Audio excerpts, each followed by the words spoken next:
What is school for? Feel free to call me slow, but I spent 16 years going to school and I still don't know. When I finished, I didn't know how to do my own taxes, purchase a home, or apply for a loan. I didn't know a thing about investments, building credit, or getting a job. I graduated at the top of my class, and what did I have? This fancy diploma to sit at home with. My mom. But luckily, they did teach me some important skills like factoring trinomials and how mitochondria is the powerhouse of the cell. I'm so happy I remember the Pythagorean theorem, because it helped me a lot. Okay, I'm lying, let me stop. Because all the stuff they taught me truthfully, I forgot. Mom, remember when you would ask me, "What did you learn in school today?" And I would say, "Nothing much." I wasn't being modest. The truth about it, Mom, is I had already forgotten.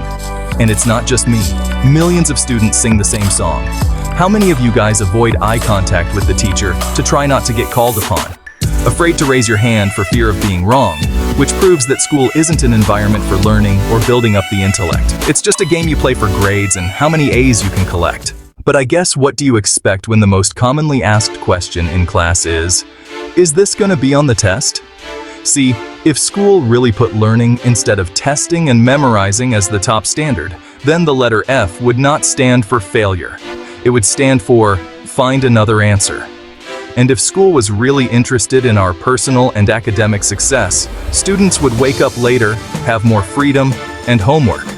A lot less. And that's not my opinion. This conclusion has been scientifically tested and proven. And any teacher that doesn't believe me, feel free to check my works cited page to inspect. Oh, and I did it in MLA format because I know that's all you will accept. See, students would get more benefit from an extra hour of sleep than putting them through the torture of an extra essay, reading 150 pages, doing problems 1 to 60 on the worksheet, and having 3 projects due by the end of the week. Not only is it pointless pain, but it's also dim-witted. Because we get so much work, but they don't teach the time management skills to deal with it. See, in school, we are controlled by bells. We have to learn in rooms with the feng shui of a prison cell. We have to ask permission to relieve bodily functions, but not before the teacher asks a million questions like, "Why didn't you go before class?" I'm sorry, my bladder is kinda on its own schedule and it's not always timely. See, teachers always say, use your time wisely. But that never made sense to me.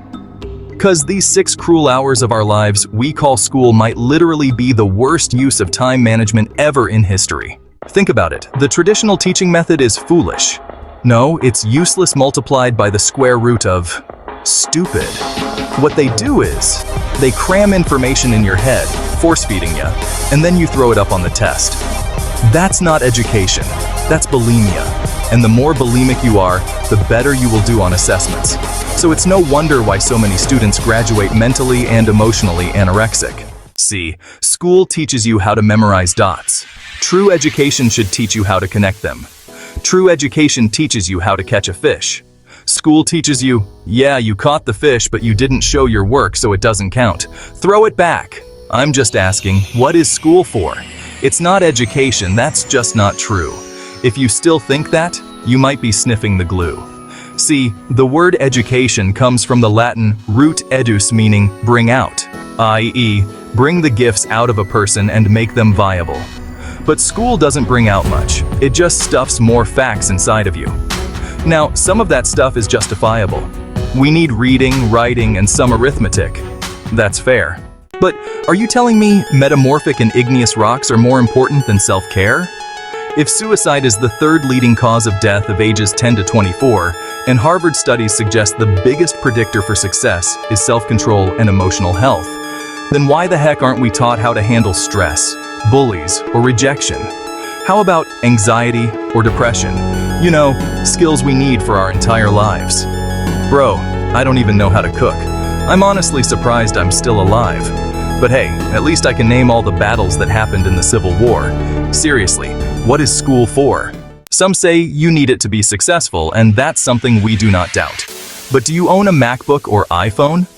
Did you know they both were created by a dropout? Are you watching this video on Facebook or YouTube? Doesn't matter which you choose. They both were created by dropouts.